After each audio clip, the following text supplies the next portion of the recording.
Sophie.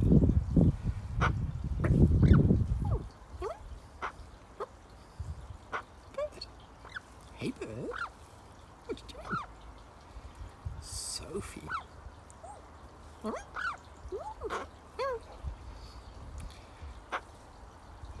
Afternoon, everybody. It's us. And look who's fresh out the bath. Look who is fresh out of the bath.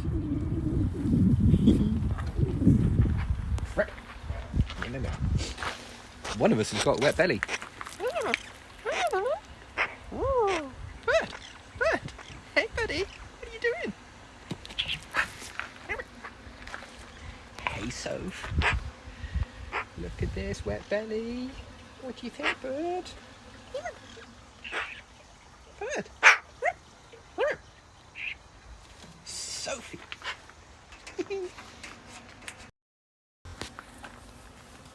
It sure is. Both bath spice. Oh, there's some fluffy shivers as well. She's picked the right day to bathe, actually. It's not that cold today. Hey, hi!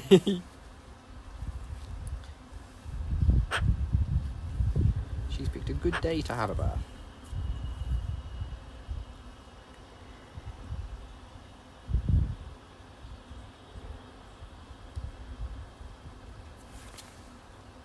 Sophie.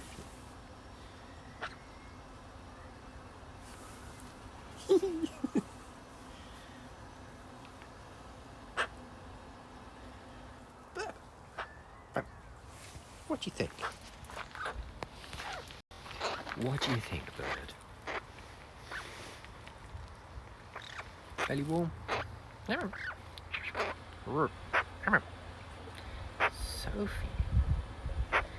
What do you think, bird? Bird.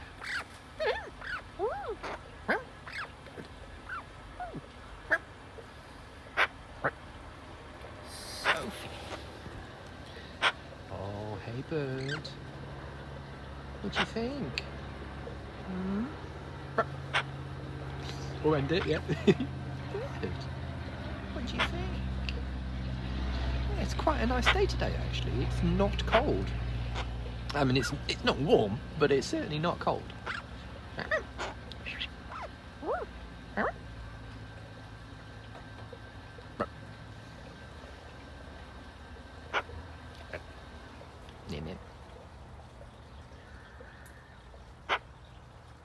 Oh. What do we think? Is this a contented bird? You made the right choice with the bath. Hey, hi, Mum. Yeah, she's not long out the bath, and that she's got a wet belly. It's not dripping though, so she's been out of the bath a little while. She's been out of the bath long enough to like shake most of the water off. It's the little shivers. It's so cute. Hey, bird. But yeah, she's made a good choice. Made a good choice to bathe today.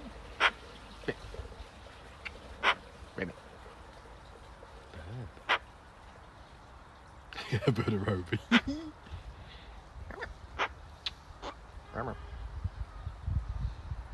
do you think? Eh?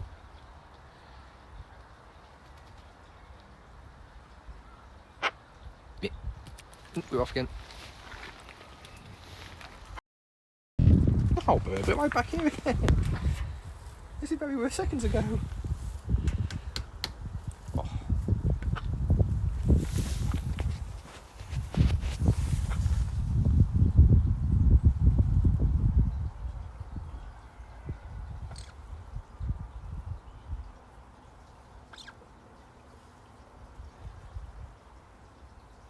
Oh, okay. We're going to ball, are we? But not when we're on my hand.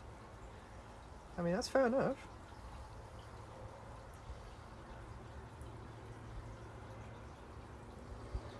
Mm-hmm.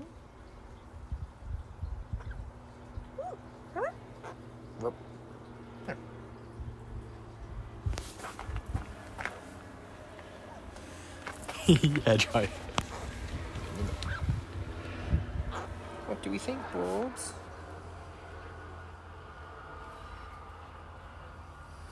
Oh yeah, nice towel turban, yeah. That's very comfy. What do you think? Look at this. Look at this wet belly. Look at this. Look at this magpie deliberately sitting in the one angle that I can't film her effectively from. It's almost as if you do it deliberately, Bobo. You sure don't want some hand? And put it here. And if you want to jump on it, that's fine. No. Does it need mammal services today? Okay. I like all of this stuff is just like stuff that's hanging down from the perch next to us.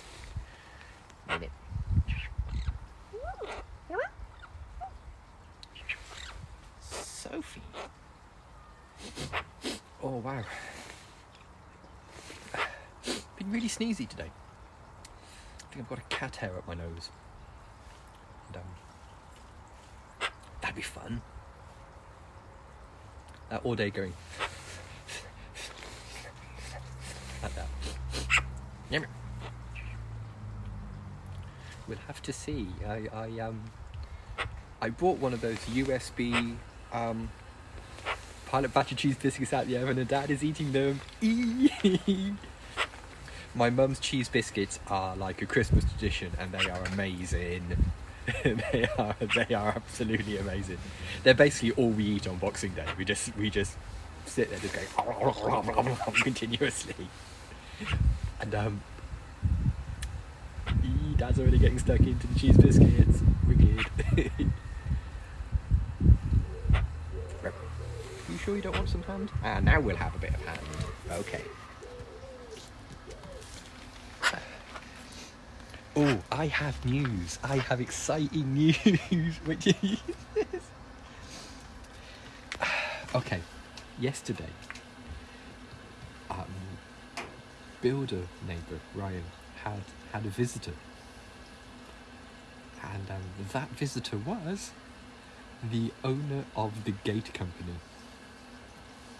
I regret to inform you all that he came with a tape measure and measured up the gates as they are now, made notes and left. So yeah, we could be staring down the barrel of gate. I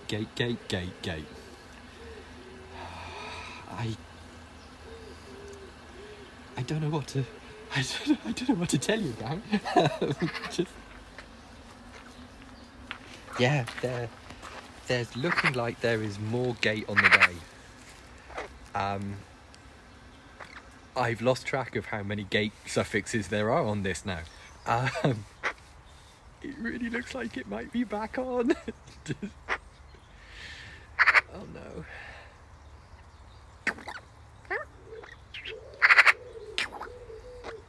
So yeah, as I was saying, I bought one of those little USB rechargeable hand warmers. While I was playing with it yesterday, I noticed it's got 3 settings basically. It's got not quite warm enough, just fine, and way too hot. You know, those settings. And I had it in my hands yesterday, and I was like, I wonder if the magpie would like to sit on this when it's really cold. So next time it's really cold, I'll bring it out and we'll test the belly. We'll put it on low and see what her ladyship thinks. No, we haven't. The problem is with the gate is it's directly in the view that Sophie really likes. It's directly in the view from her living room. And I think if the gate people are going to make tons of noise, I think she'd be better off being able to see it. She doesn't like loud noises, but she likes them even less when she can't see where they're coming from. She gets really spooky when she can't see them anywhere. The Gate and the Furious. Oh no. Oh bless, thank you. So we'll have to Gird your loins, we may well be in for more gate action. The weird thing is as well, is they are perfectly serviceable. He's been coming in and out of them. They look quite handsome. You know, they look completely fine to my eye. But he's really not happy with them, it seems. So if, like, tomorrow morning there's a guy with an angle grinder and a welder outside my door, I'm going to be really upset. But, the gates are perfectly okay. They are perfectly serviceable. Get along with the Dr. Zhivago. It does feel like that. It certainly does feel like that. It's just... How is it still a thing? How is it still continuing?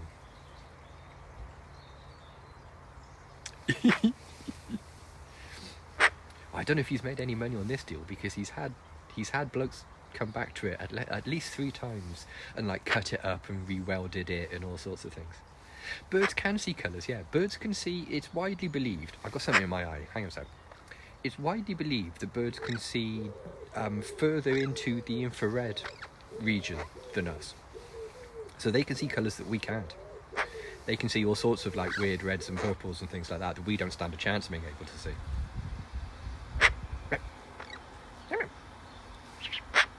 Bird. Email time.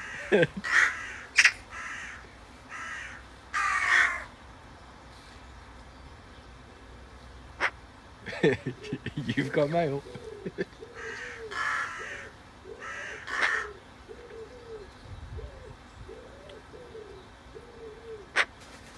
Should we go over?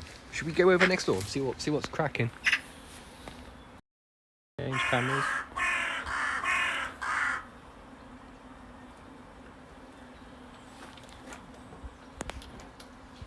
Magenta isn't a real colour. We can't see yellow. Wait, what?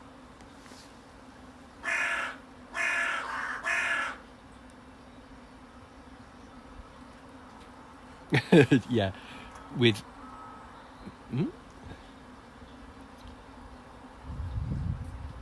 I remember watching one of those technology connections videos where, yeah, he had a right old spin out on brown. On brown being a colour that's really difficult to reproduce accurately and correctly. We have receptors for red, green and blue. Okay, right, yeah. So yeah, how do we perceive yellow using red, green and blue?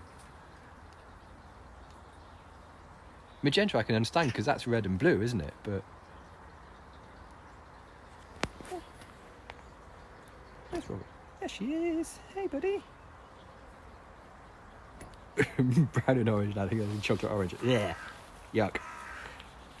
They don't, unfortunately, no, because they're both injured wild birds that can't fly.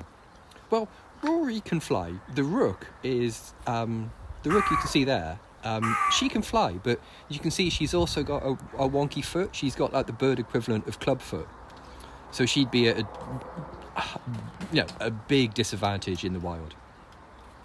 And Con the crow, who just edged out from behind that pillar. Whoa, hey up, ladies, let's all play nicely.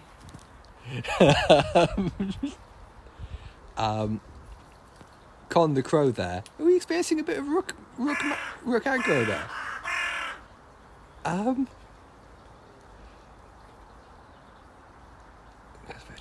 Opposite ends, they can't mix. What? Right, you're blowing lines. Come on.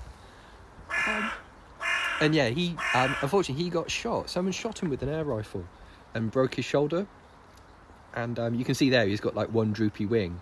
Like his left wing is droopy and he can't pick it up, so he can't fly. And you can sure shout though. So yeah, so their aviary is separate from Sophie's, and it's more accessible for them. It's more like all of their perches are optimized for like hopping between and that kind of thing, rather than flying around and stuff. So yeah, they both do really well, but they're not into, for obvious reasons, they're not into humans. Certainly not on the level Sophie is. Bird. Hey, buddy. Right.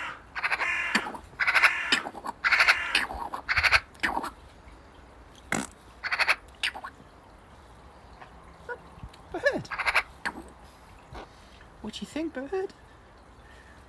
What's this? Bird. Huh? Bird. Bird. I'm sorry, did I spend a couple of minutes not looking at you then? You know, how dare I?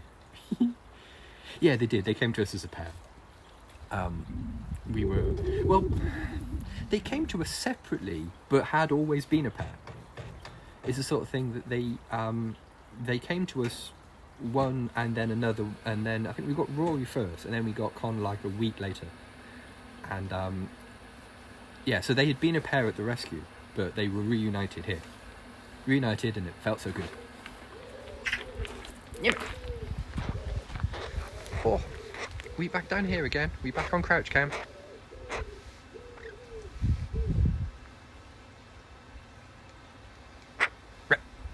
See, she dries quite quickly. She's already starting to get dry. We've had the crows for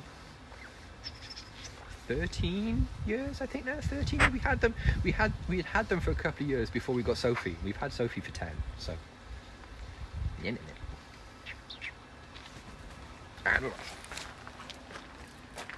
Okay, we're in the server room. Fair enough. Where are we going? See, I didn't think you'd go for this perch at all. But it is now the perch. Ooh, look at this extreme close up. That's completely overexposed as well. It's completely overexposed at no extra charge. Okay. Okay, there we go. What? Rip. But the xylophone is still lava. Yeah, 100% lava. I think it might be lava for a while. I mean, the old one was lava for ages, for like 6 months or so. I would say the original xylophone was lava. And yeah. Have a soup check. Ooh. Okay, well look, it looks noodly, but there's a bit of grape there and some suet. So it's a broth, but it's a hearty broth. What doing, Magpie? Come here. What doing? Stand on me. Don't stand near me. I don't know. What we do with the crows is we try to... us being in there it doesn't freak them out, but it's visible that they don't like me being in there. They don't like any of us being in there. They just want the humans to go away, sort of thing.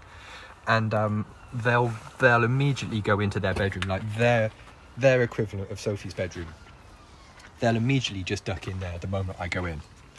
And they're chill. You know, they're chill to the point where they won't sort of like, oh my god, sort of go in there. They're just like, oh, okay, here comes the idiot monkey. Let's get out of his way, sort of. They're just resigned to just getting out of my way. So it's chill. They're not scared of me, but they certainly don't want anything to do with me. So yeah, the amount of time you spend in there, you just change the food bowls, clean the water bowls, scrub all the poo off the surfaces, and then go.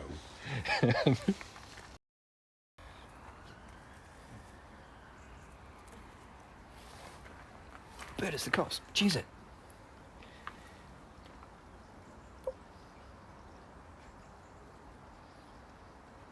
I think now we've just got... yeah, the staff are here. Yeah. Room service.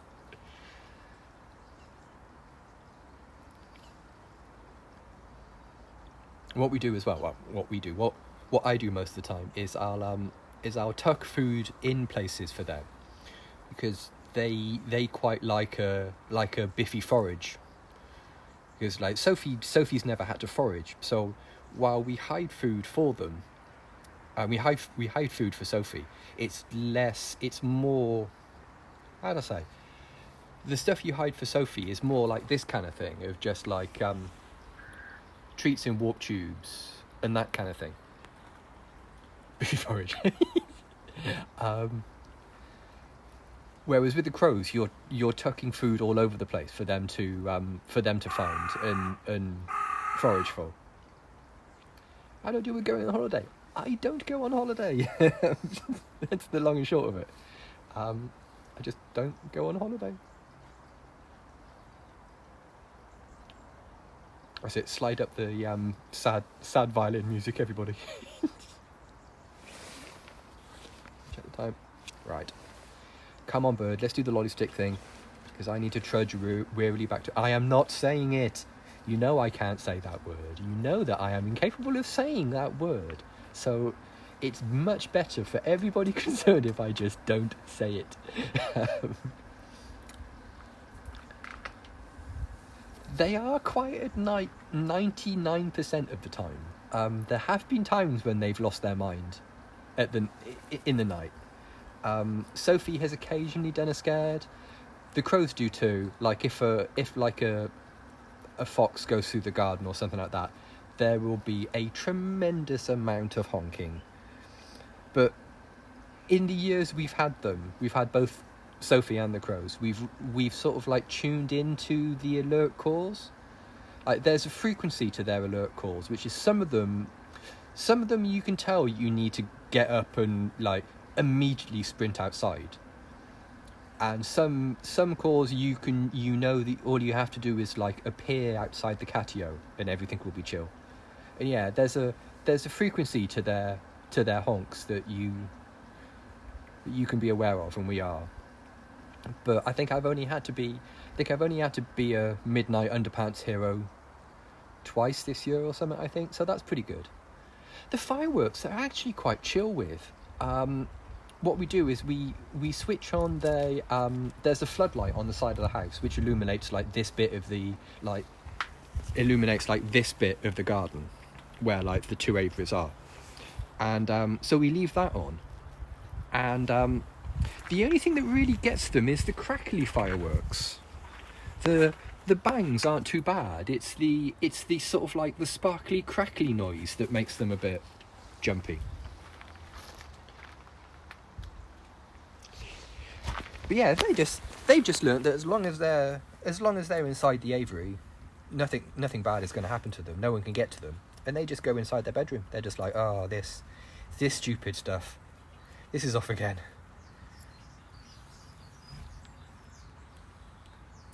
Right, come on, bird. I need to do the lolly stick thing because I need to get back to work.